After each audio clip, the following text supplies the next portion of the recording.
We are very pleased and honored to welcome back Brad Dacus, the president of the Pacific Justice Institute.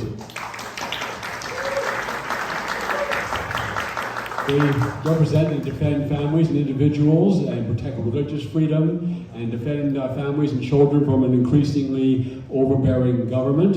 And he's really on those three things that Sorban talked about. Religion and family is really what the Pacific Justice Institute defends and protects. They're the largest such nonprofit legal organization in the country. They have offices around the country. They never charge their clients for their work. They depend upon the generosity of donors to support their good work, and they'll tell you about they have a gala every year in October, and well, it's a little bit pricey. Kelly and I make a point of going to that because it's such a good cause, and Bradley mentioned that. They often win their cases and protect the families and our religious freedom. And with that, I will get out of the way. Brad.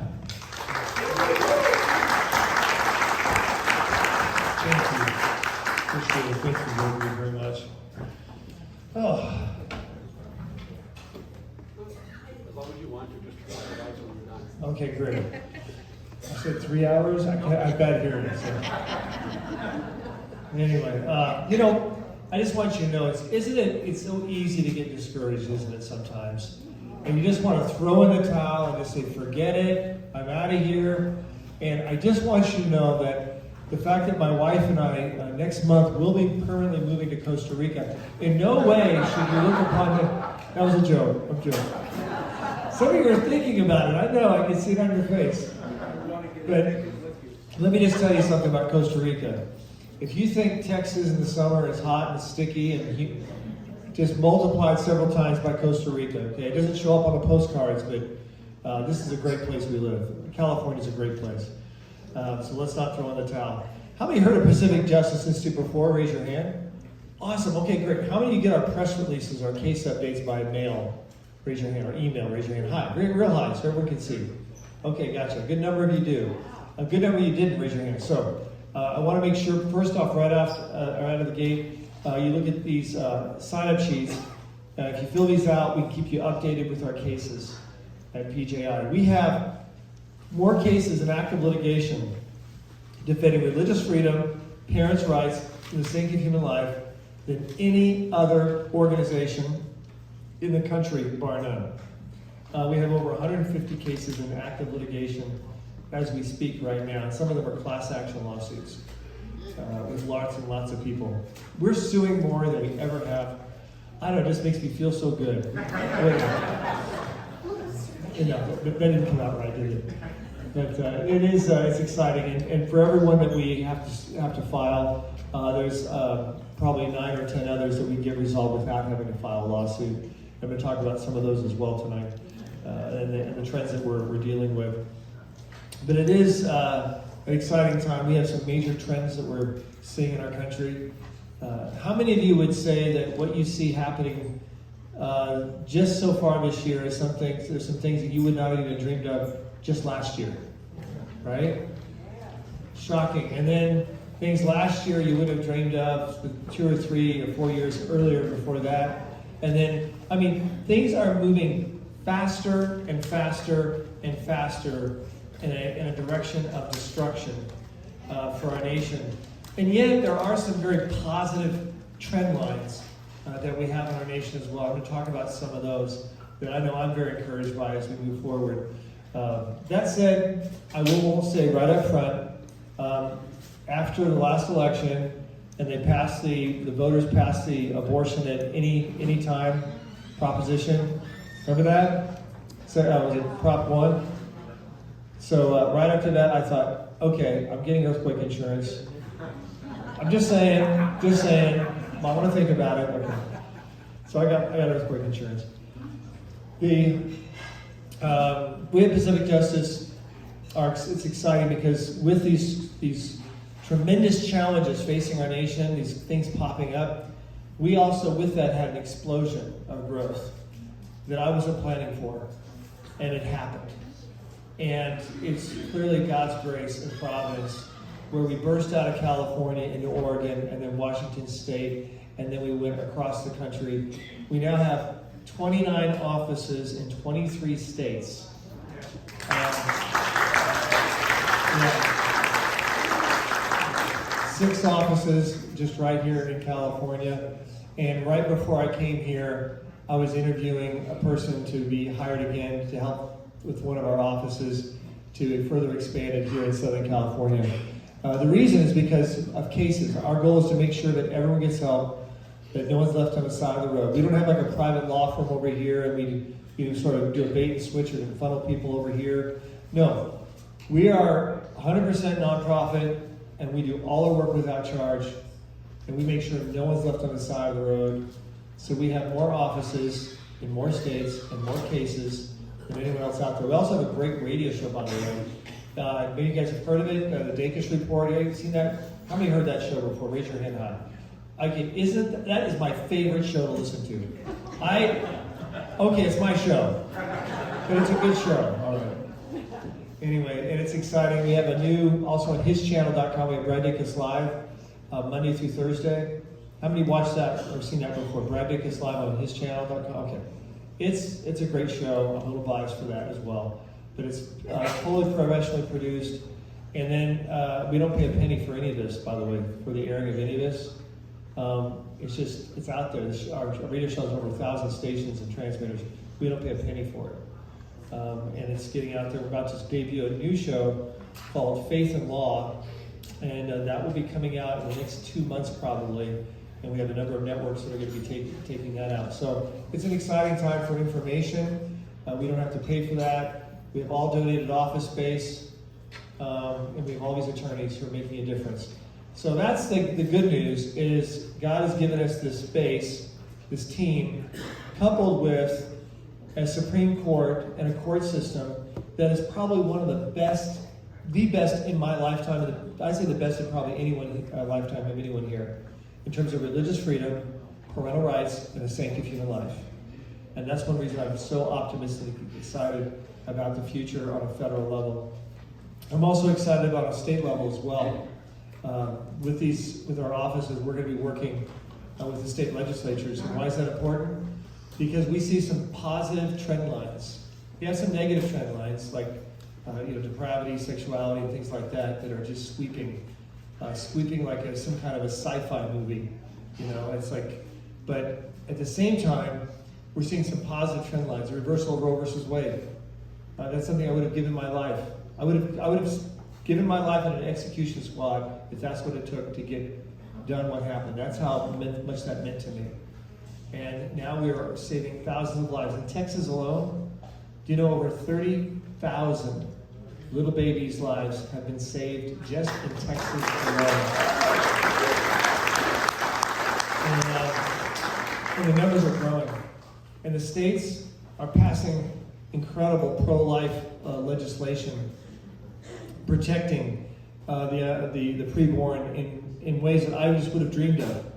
And it's not just 1 or 2 states, it's sweeping. The red states across America, it's sweeping, and it's exciting. And in some purple states, look like they may be moving in different directions in a positive way, potentially as well. Then we have something called school choice. Something that I'm so ecstatic about that. We're seeing great progress with regards to school choice in the state of Florida and in other states, Texas. How many Texans do we have here? Anyone raise your hand from Texas. No one's from Texas? All right, well, anyway. You know why? Because they've all moved back. That's why. I know there's some truth in that. I talked to someone today, and they said, "Yeah, we're Texas. Yeah, we used to live in California, but we moved back here to Texas." And I said, "Yeah, I know why. Don't have to go, But it's the reality is though that we're seeing school choice booming in the red states, and not just partial, not just minuscule, qualified. No, complete school choice for parents. And the Supreme Court has opened those gates with 2 decisive cases. One out of Montana, the other one out of the state of Maine. So now there's nothing holding it back, but merely the will of the people and their voices speaking in loud and clear. And I predict in just a few years, we're going to have the majority of states are going to have complete school choice, and that's an exciting trend moving in the right direction. Now, some of you are saying, well, what about us? Okay. Well, what about the blue states? Anyway, my next point I was going to make. Well, let me tell you about why I'm optimistic to some degree about the blue states. And there is this huge divide. The blue states are passing evil legislation. But at the same time, as the red states pass theirs, and the truth rises to the surface, and the conscience of the people are awakened in the red states, and the benefits of these policies, whether fiscal policies, policies against crime, against mobs, against other hideous things happening in the schools, you name it. As these states pass these reforms, we're going to see them become more self-evident, and the people in other states demanding it. And we're going to see some greater economic pressure as well. I think it was 70 or 80 something billion dollars just last year alone went from California, New York to the states of Texas and Florida. So it's incredible what we're seeing happening, and it's very revolutionary, and it's exciting. So I think it's going to prove itself, and state after state, blue state after blue state are going to say, hey, us too. We want our schools to improve. We want our economies to improve. We also have a conscience now that's being pricked with regards to the preborn and really making a difference. So that's my positive in there. Let me tell you a little bit about what happened in Texas. So I went to Texas. They wanted me to testify on some legislation. And this may sound really strange. So it's a legislation that makes it legal for school districts to actually bring in chaplains into the public schools. Now, that's sort of unthinkable here in California, right? And I'm not even sure I'd want it in California necessarily because I'm not sure who they'd call a chaplain. I'm just saying, okay? But in Texas, especially rural parts of Texas, they're like, hey, we want to deal with drug issues and all these other issues. And Puerto Rico, you have to go that far. Puerto Rico, there are already 81 schools with chaplains, and they're seeing the results, incredible results for the kids. Texas, so I testified in favor of that before the State Education Committee, or the Senate Education Committee, and then they approved it to go to the main floor, and then the same exact language for the State House of Representatives in Texas. It passed Education Committee. It's now going to the state floor. I've now been notified that it has the numbers, and it will very likely be signed into law by Governor Abbott.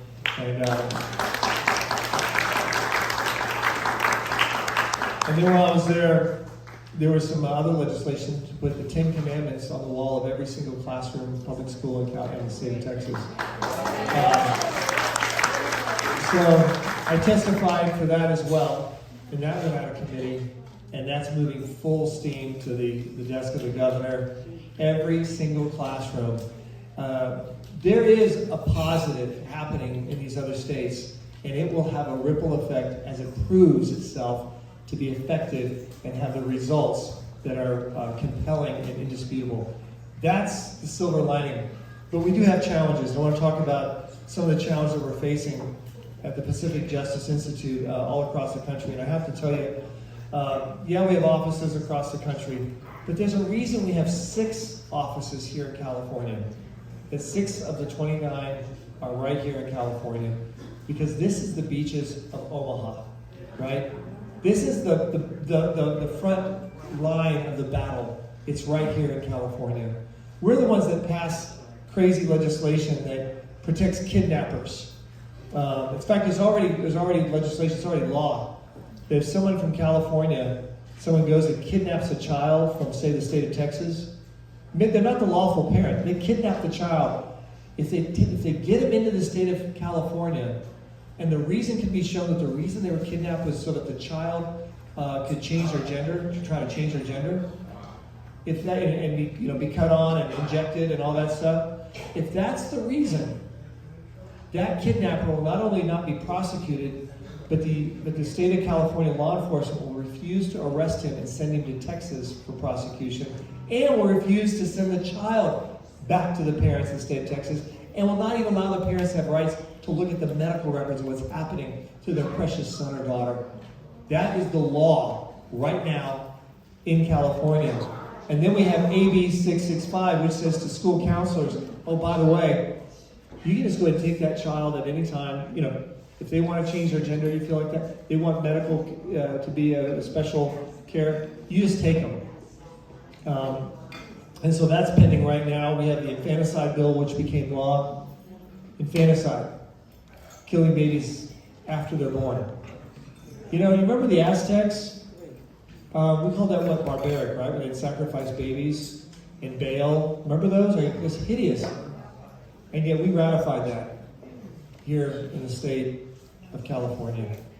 And so also the prostitute protection bill, that's law in California. Tells police officers you can't harass prostitutes. Really? What they're doing is illegal. But no, you can't walk up to them and say, you know, hey, what are you doing here on the street corner? You know, hey, by the way, are you being forced to do this? Is this human trafficking? You know, we can provide safety place. No. The law prevents them from talking to the prostitutes. It's hideous. It's hideous. So what are some of the challenges that we're facing? Of course, one thing we're doing on the legislative side is we actually have attorneys that work with state legislatures. And we're actually bringing someone on full-time in August. And their sole job will be to draft legislation on religious freedom, parents' rights, sanctity of life, and work with the states and provide them that legislation. When I went to Texas, some of the legislators, they says, we need you here. He says, look, we'll pay you. We'll pay you to do advisory work, to do work here in the state of Texas to help us with legislation. I said, you don't have to pay us. We're already here. We already have 2 attorneys in our Houston office.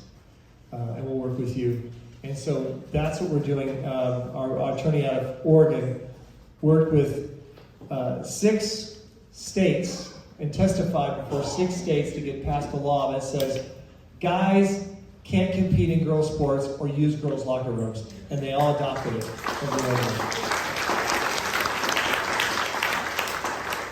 What about litigation? Let's talk about that now. There's a lot of legislation, but I don't want to spend all my time on that. There's so much in the way of litigation. You guys, how many remember when they shut down the churches and synagogues? You guys remember that? Yeah, pretty shocking, wasn't it? Well, we at Pacific Justice, we were the ones that waited strategically for the right time. Some people went and filed lawsuits really quick, sort of, from the hip. Let's sue.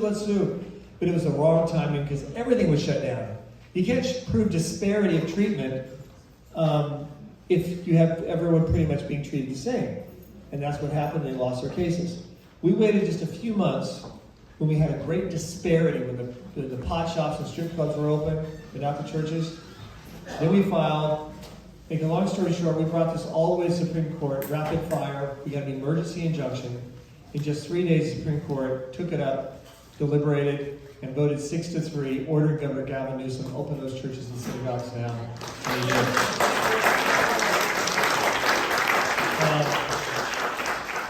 We've also been helping churches in other issues as well, by the way. We have a church up in Salinas, and it was an interesting case. They wanted to expand wanted to use their property, and were told that they couldn't, the building that they bought, because it was in downtown Salinas, and churches aren't fun enough.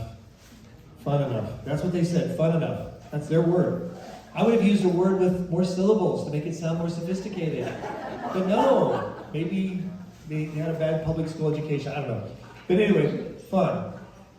We challenged it, we lost at the lower court, and then we took this up on appeal. Is that a good post? Okay, good. We took it up on appeal to the Ninth Circuit Court of Appeals, and the Ninth Circuit said, really? Fun enough? No. That church gets to open its doors and do whatever God's called them to do. And in the case of the great victories. Right now, the case dealing in San Diego County with a church, Foothills Christian Church, and they have a private school. They also have a preschool. Preschools have to be licensed by the state. Okay, I get that. You want to make sure they don't have too many germs.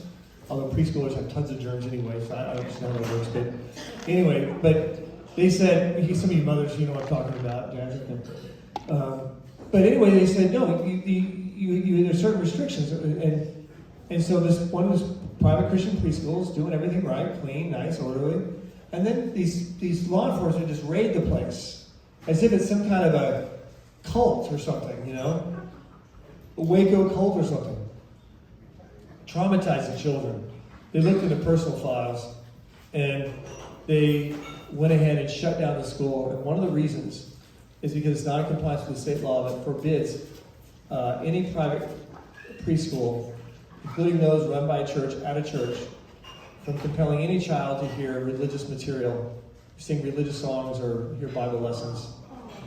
So we have filed this lawsuit. It's a great lawsuit. Our Chief Counsel, Kevin Snyder, our star strategist over our many attorneys, he's personally on that case. And it pays to have someone like him at our litigation headquarters in Sacramento. Our administrative headquarters, by the way, is in Garden Grove. And so we have a very strong presence here in California. The pro-life clinics are under attack as well.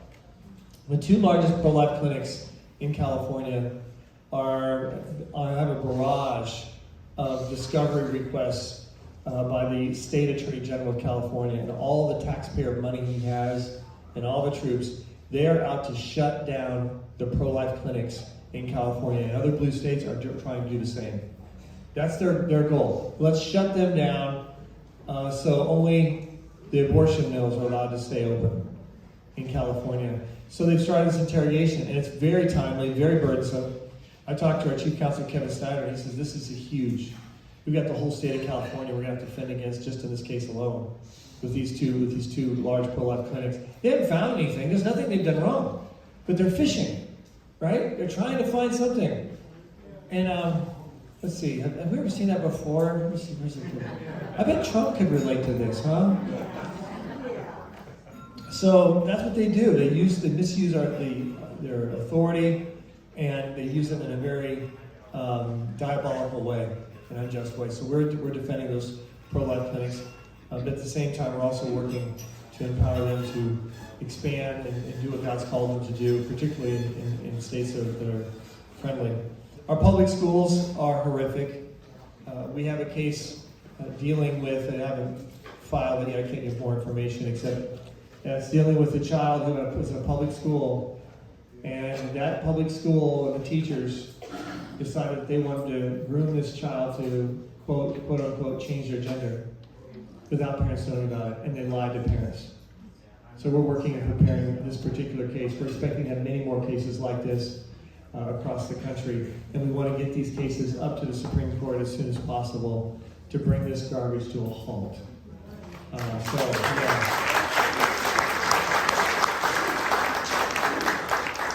We have a interesting case in Oregon involving two teachers. You know, a lot of teachers and other people across the country are being told they have to use certain pronouns.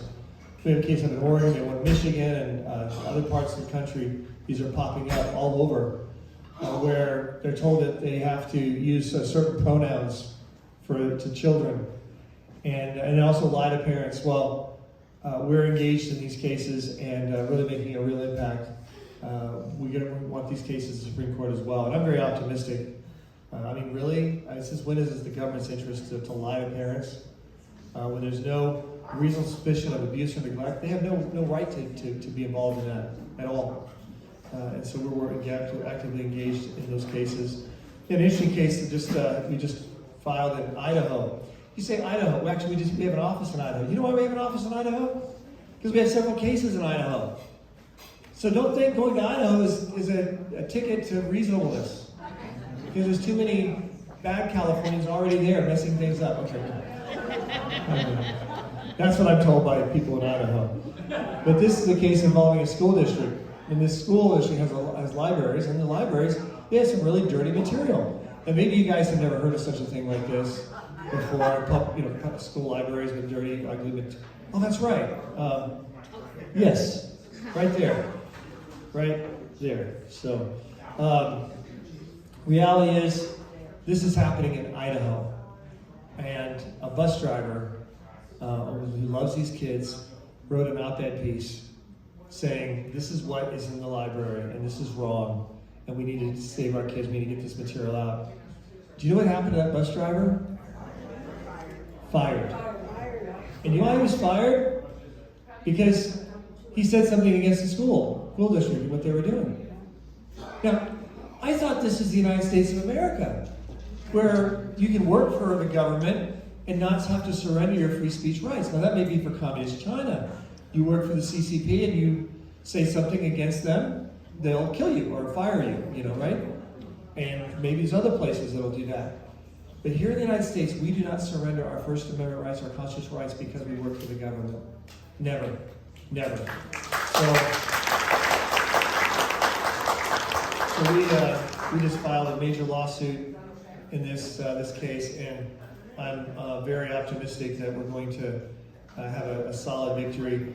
The fact is, this kind of tyranny is not just isolated there, it's other places as well. Like the case in Oregon, we have those 2 teachers with the pronoun issue. We already got their job. We filed a lawsuit, we already got their jobs back.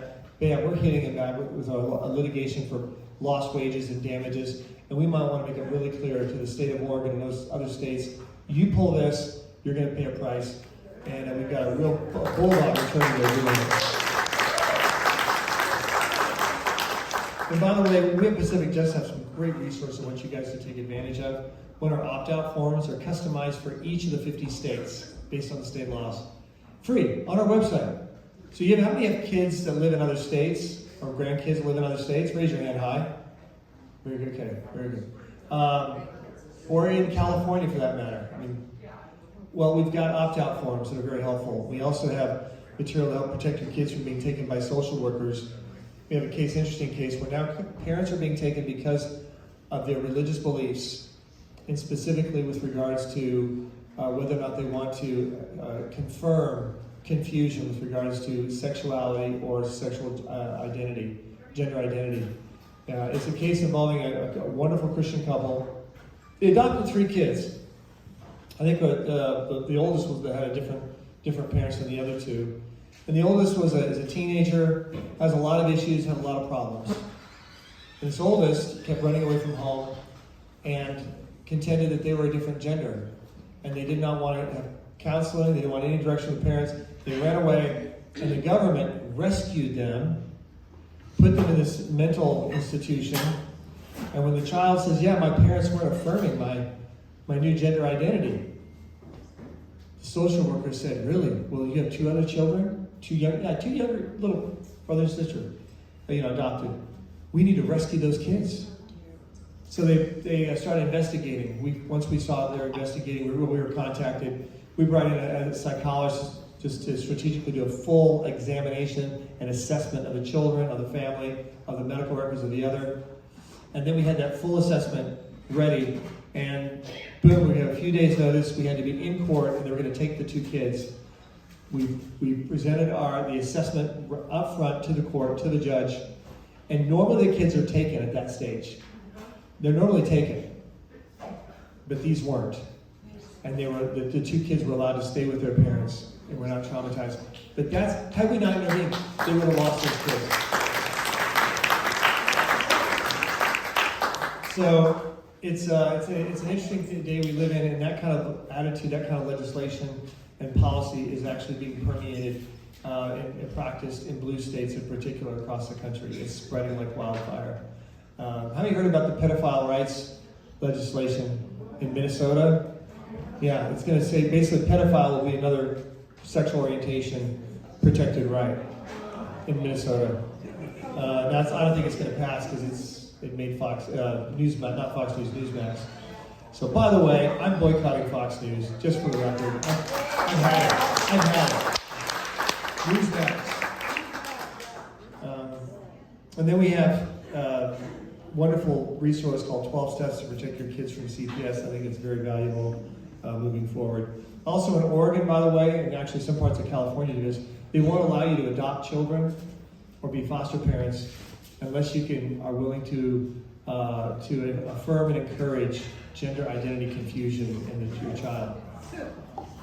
You get that? Basically it says, people of faith, Christians, Orthodox Jews, need not apply. You can't adopt, you can't be foster parents in the state of Oregon.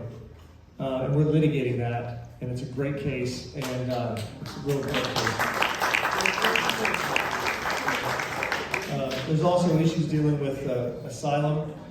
You know, there's so many, there's hundreds and hundreds of thousands, millions seeking religious asylum, seeking religious liberty coming from across our border from the south. And we at the Pacific Justice Institute are committed not to defend them. Okay, and the reason is because it's fake, right? It's not true. They just want to make more money, and they want to skip to the front of the line ahead of everyone else. That's not what I'm talking about. That makes me angry. Instead, what I'm talking about are people from communist or radical Muslim countries who are persecuting Christians and Jews, and they're seeking to be protected. And we've been protecting people. A minister, there was one minister already had his throat slit in Bangladesh, and the other minister got the same death threat right after that against him and his wife and children. They fled to Cambodia and the United States. We saved them from being sent back to certain death. Another girl was a Christian convert from Nigeria, and she became a Christian. Her uncle and her family were going to kill her. She escaped the U.S., and we protected her from being sent back to certain death. But then recently we've had a case that was actually outside the United States where about 100 Christian Afghan refugees had been made it out of Afghanistan. They're already underground church. They've already been persecuted. Already had loved ones, I'm sure, probably killed. People had been killed because of their faith under the existing Muslim government before the Taliban came. Well, now they're in a refugee camp in a different Muslim country, and they're not being allowed out, and the UN is not intervening, and the Biden administration is not helping. And we were contacted by a Baptist mission organization. He says, can you save these people and bring them to the U.S. and Canada, because they want to work with us to start churches in these Muslim Afghan refugee communities in the U.S. and Canada. And I said, well, just have one of these international organizations handle it. And I gave them some names. They said, no, we've already talked to them. They won't help us or can't help us. I said, well, is there anyone out there? He goes, no. If you don't help us, no one else is. And they're going to be stuck there to who knows what is going to happen. So we have our attorney out of our Ohio office, Whitney Webster, happens to be an expert in immigration law. She stepped up and she says, so go I will do it. And by God's grace, we got them rescued, and they're now in the U.S. and Canada working with the Baptist missionary organization. I don't want to go too long, but let me just touch now, if I can, about something I think is real important. And that is, of course, the big elephant in the middle of the room, all these people who've lost their jobs because of the COVID vaccines. Now, I hope everyone has gotten your vaccine. I got mine and my boosters. I'm just teasing.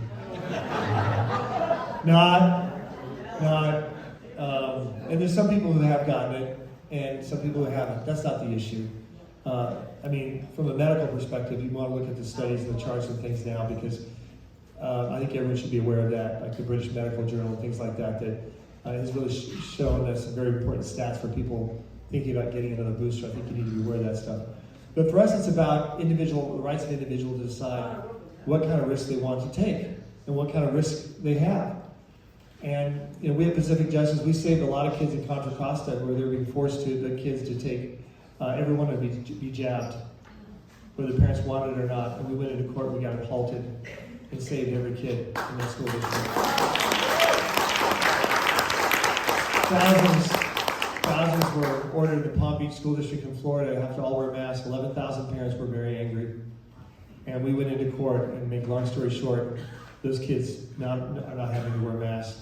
And then we've helped people in the military. Our office in Philadelphia, the military expert in military law, Karen White, she's represented well over 500, close to 700 people in the military who are going to be just disbarred, or removed from the military because of their sincere conviction and religious convictions against getting the jab. We're seeing lots of progress. One of the interesting areas of progress, though, was dealing with Oregon. We have class action lawsuits. We had one against San Francisco for about 1,000 employees objecting to the vax who were fired. Another one, Bay Area Transit in San Francisco Bay Area, about the same number of people, about 1,000 or so. Another one for firefighters up in the state of Washington that are mad because they've been declared physically unfit because they didn't get the jab. Even though statistically those who have the jab are much more likely to have medical complications now because of the virus. And it's tragic. And I encourage you, if you did get the jab in particular, if you haven't had your heart examined, like an EKG or something, I strongly encourage you to do that because the studies are showing that there's a very growing large number of percentage of people who are having heart issues, and you want to get that addressed. I know people close to me that fall in that category, and that's real important. So we're making progress, but then we had people who wanted organ transplants. About 100 of them were on medical death row because they wouldn't because of their religious objections. And you know what? We went ahead and we stepped up to represent them out of our Detroit office. We have an attorney there who's also went to med school. Really convenient. And so we're representing these people on medical death row who need critical organs to live. And there's about 7% of the hospitals saying, oh no, you have to have a vax. The rest of them are very humane. They say, you don't have to have a vax for this, the COVID vaccine. But 7% say they do, and those 7% just so happens we did research. Our attorney for our Mississippi office did research. You know what we found out? We found out all those hospitals that are saying you have to get the vax in order to get a critically needed organ transplant, every one of them have contracts with Big Pharma for this, with Pfizer, Moderna, and Moderna, for research grant money, et cetera, projects. So the good news is we've been suing, and guess what? We're seeing victories. We saved the lives of 2 people at Trinity Hospital.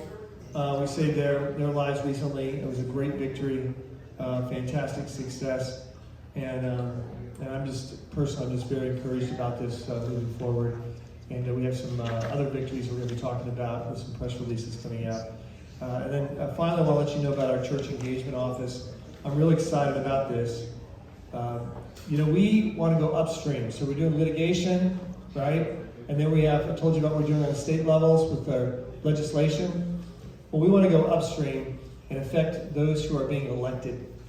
So our church engagement office is working with over 3,000 churches, not just a database. These are people that we've contacted. Actually, we've contacted over 10,000, but about 3,000 we're able to work with. Okay, and what we've been doing is working with them, growing numbers. We had 321 do voter registration Sundays in 2020. 2022, we had 512. We're expecting to hit over 1,000 churches doing voter registration Sundays, predominantly here in California, before the next election. And it's exciting. We also worked to get 45, and help churches vet and select 45 people to run for school boards. And 23 of the 45 were elected. These are parents, moms and dads. So that's having a real impact on flipping school boards. This is the whole division of Pacific Justice Institute. It's our Center for Public Policy. And it's going gangbusters. It's in Palmdale. And then we have also engaging in training citizens on how to be effective poll workers and poll watchers. If you talk to Congressman Mike Garcia and you ask him, the Pacific Justice Institute, the poll workers, poll watchers, did it have any impact on you getting elected? You know what he'd say? He'd say, but for them, I would not have been elected because we were able to plug more than 350 fraudulent ballots, which would have tipped the race in the other direction. So this is something that we can do. We're wanting to spread this. We're actually working to get church engagement offices in every state. We already have 6 other states with churches that have been selected. They're saying, yes, we want to open one here. We want to work with you on a ground game, working with the other churches not to recruit candidates, recruit poll watchers, and coordinate voter registration Sundays. It's exciting, it's powerful, and I'm very optimistic that the trend is definitely in our favor. American people see where we are. It'd be really a crisis if we were in this situation and everyone was oblivious. Americans are not oblivious. The polls show it. We know it. They see the corruption. They see the garbage. And they're angry. And I predict that in the upcoming election in 2024, we will see a revolutionary election with results similar to what we saw in 1980 and 1994. I'm very optimistic moving forward.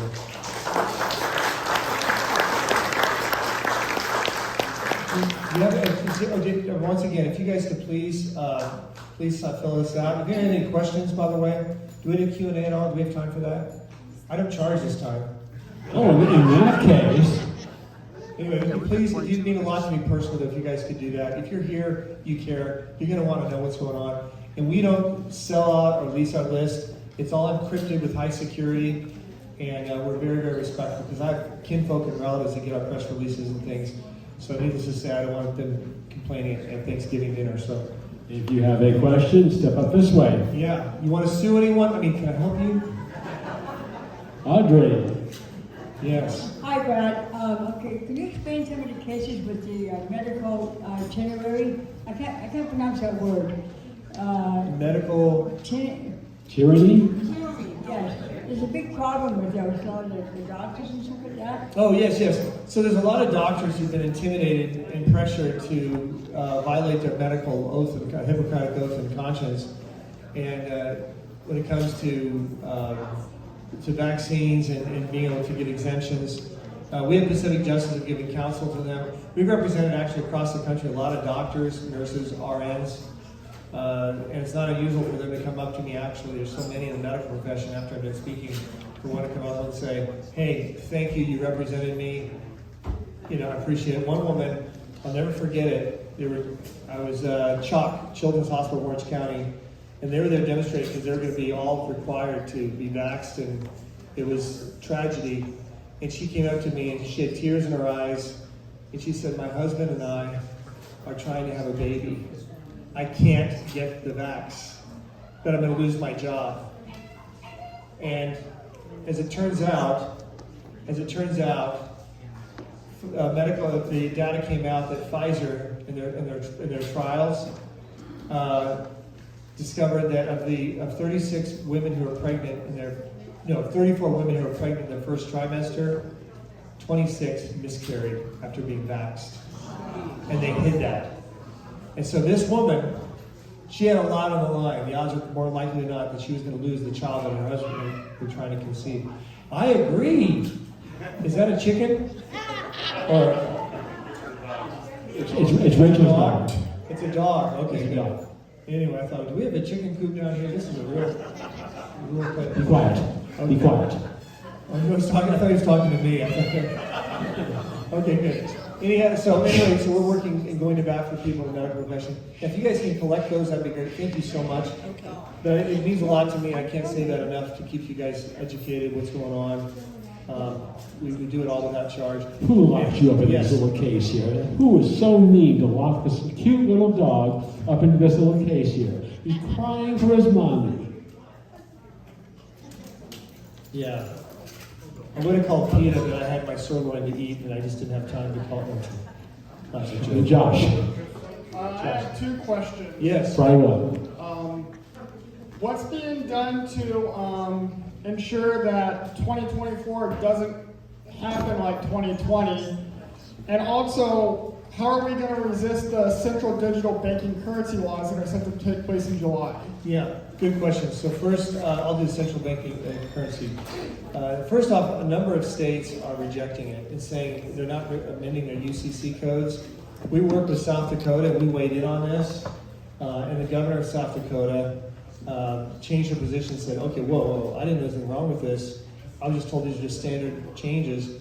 So they said the state of South Dakota will not recognize the digital currency for transactions in the state of South Dakota. Other states are doing the same.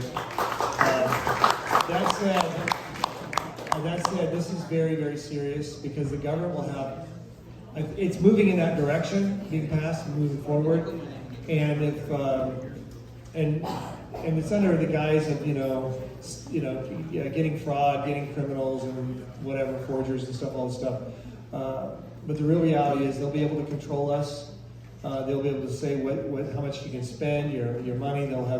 It'll be frightening, and that's why Elon Musk and others who are very experts in this are very concerned. I talked to a gentleman who works with Elon Musk, a very high-tech gentleman when I was in Texas, extremely bright. He was speaking over my head. He has very, very high concerns about the digital currency. The other question was dealing with Election fraud in 2024. yes, fraud in 2024. So the good news is red states, they've already moved in the right direction in reforming their process, putting in checks and balances, cameras, etc. The problem are, in the blue states like California, I don't see any change here. We need to vote. We have congressional races that will be pivotal, so we need to make sure we get our people out to vote. Statewide races, I think, are very, very problematic for a number of reasons. But then the key is going to be some of the, what I call the purple states, where the battle is going to be on terms of where fraud and corruption, like Nevada, Michigan, Pennsylvania, some of those states, Wisconsin. That's where there is a valid concern because we don't have the legislative reform. It was either passed and the governor blocked it, like in Pennsylvania or in Michigan, or it just never made it past to go to the legislature. So that's a real concern. But they can only fraudulently keep things out, in my opinion, so far. If the people are in an uproar and a landslide, and they try to somehow tell us the election turned out differently. Oh, wait a minute, we saw that, didn't we, recently? Okay. Never mind. Never mind. Okay, next question. Ben. Thank you, Brad, for the work you do on. Under Proposition 1, do parents have a right to mutilate their children? And if they were going to do that, would the grandparents be able to sue to stop it? And what would be the results of a hypothetical situation like that? Yeah, I really respect that tremendously. But right now, there's no legal grounds for grandparents to be able to intervene on their children's decisions to abort and kill their preborn baby. It's where it is. Let's talk about sex change. Yeah. Mutilation of children. Oh, I think about abortion. Yeah. Oh, interesting. So once again, it's parents have that decision. In fact, specifically the parent that has physical custody, court can intervene. The courts are to decide what's in the best interest of the child when you deal with divorce or you deal with two parents. But in Texas, the parent that had physical custody and over that decisions and those issues, the judge acquiesced. And this parent was really messed up. She was a really messed up mom with a lot of issues herself. And the dad just had to just cry what was going to happen to his son. That said, we at Pacific Justice are looking to challenge this kidnapper protection law. So if you know of anyone, particularly in another state, where their children are at higher risk of being kidnapped for various reasons, maybe the estranged ex-spouse who doesn't have any parental rights is moving in that direction, or the child is talking about someone taking them to, anything to show that there is a greater threat and direct risk to them personally, that would give us standing to be able probably to file a lawsuit and challenge this in violation of the full faith and credit clause of the Constitution, requiring states to respect each other's criminal statutes and prosecutions. But it breaks my heart. Next question. Would the courts require someone, actually kidnapped child, before they would give standing to somebody to challenge that law? Yeah. The child, we would contend, I talked to our chief counsel about this, what do we need to sue us ASAP? And our conclusion is we don't have to wait for the child to be kidnapped. If parents can show that there is a risk of it happening because of circumstances or threats, I think that would be enough for the court to, especially if it's out of the state of Texas, we have the Fifth Circuit. That's the best circuit in the country. Have any states passed or have pending reverse laws? So nutty parent in California wants to trans the kid, and dad takes him to sanctuary in Texas or Florida or wherever. Yeah. Yeah, actually, states like that are actually passing laws saying no child, minor child, can be, mutilated and cut on and have organs cut off and injected with hormones for non-medical reasons. These states, the red states, are passing these laws. I will tell you, when I was here in California versus we deal with legislation here versus Texas. In California, I felt like I was in the 7-year tribulation. Okay, Revelations. I go to Texas, I feel like I've just been fast forwarded to the 1,000-year millennium. Anyway, it's a real divide, but we can use that to help these red states move faster and quicker, and in so doing, help put greater pressure on the blue states and the people of the blue states to demand justice and our constitutional rights all the faster. That's my theory. Thank you again for representing me. So we're still in the battle, and we're going to win. Yes, you're a doctor, and thank you. It's our pleasure. Still on back. Right there. I have an important legal question. Yeah. When is National Chocolate Day? Oh, yes, October 28th. Oh, October 28th. What day is that? Is that a special day? Well, actually, it happens to be our celebration of justice of the Pacific Justice Institute. When are we at? It's going to be at it's the Marriott in Anaheim. It's going to be an awesome event. And guess who our speaker is? You know who our speaker is? Guess keynote speaker? Dacus. Thank you so much for saying that. That makes me feel so good. Yeah. Okay, no, I'm not the speaker though. But thanks for saying that. Anyone else can say it too if they're okay. The speaker is Kaylee McEnany. Yes. And she is someone with gusto. She's strong in her faith, very articulate, very sharp. I think she went to Harvard Law School. Brilliant. And she says it like it is. It's going to be fantastic. We already, looks like we have already over 300 tickets sold. And it's not until October 28th. We're going to cap out at 7:30, I think. Last year we maxed out about 2 months before the event, I think even took place. So if you want to attend, if you want to sponsor a table, we greatly appreciate that. You can put it on your sign-up sheet if you've already turned it in, or you can just go to our website. Just go to our website, pji.org, and there you can get information, get tickets, or sign up to sponsor a table. We greatly appreciate that. Any more questions? Oh, yes. Richard. My question also involved digital currency, and listening to your answer, you were talking about your achievements with red states. Well, we're in occupied territory. I know. Right? So it seems to me that they're going to do anything they can to undermine us in any way. And as I was doing my taxes this year, I found that they had already started this with some payments they were going to require online.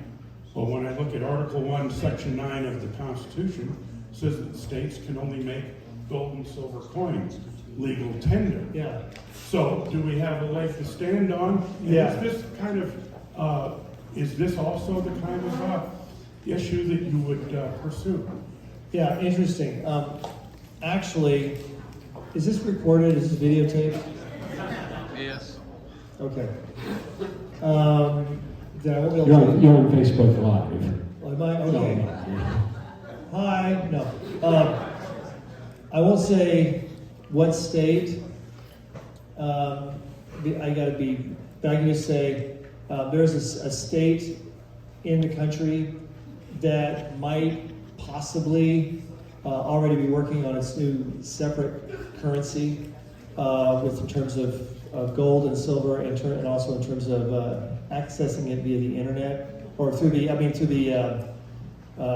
digital accessing it, but it would be backed by literal precious metals and coins, and it's actually fantastic, and I'm very really optimistic. It could be a nice way for people to be able to potentially escape the tyranny that may be coming down from the federal government. I think other entities, people in other states will be able to utilize it, not just people in that state. So I almost said the name of the state, but So you're saying it's we're not still out of California. luck. It's not California. It's not the state. California is not that state. Yeah, it's not New York either. That's all I'm going to say. But it's a state that's used to getting things done. Okay, I think we have the last question here. Make it a good one. Yes, it's October 28th. Our celebration doesn't. National Chocolate Day. Go ahead. Okay, I really don't have a question. I just want to make a statement Okay. that on the one radio station that I listen to, AM 590. that they recounted the votes of the last election, and they found that Trump had 81,000 more votes than Biden. Was that in California or was that the U.S.? What, radio station? No, the 81,000 votes. Was it? What state was that in? What state was it? Was it? Nationwide. Oh, just nationwide. Okay. So that's, Yeah, one interesting thing is, and you put it, you really encouraged me with the poll that you showed. I took a picture of it, is the fact that the overwhelming majority, they acknowledge that there was fraud and that it had material results, and that is very, very encouraging moving forward. I just want to thank all of you for allowing me to be here. You guys are so encouraging. God bless you. If we can ever serve you in any way, shape, or form, I guess preach at churches too. I'm going to be preaching at a church in Calvary Chapel in St. Louis this Sunday.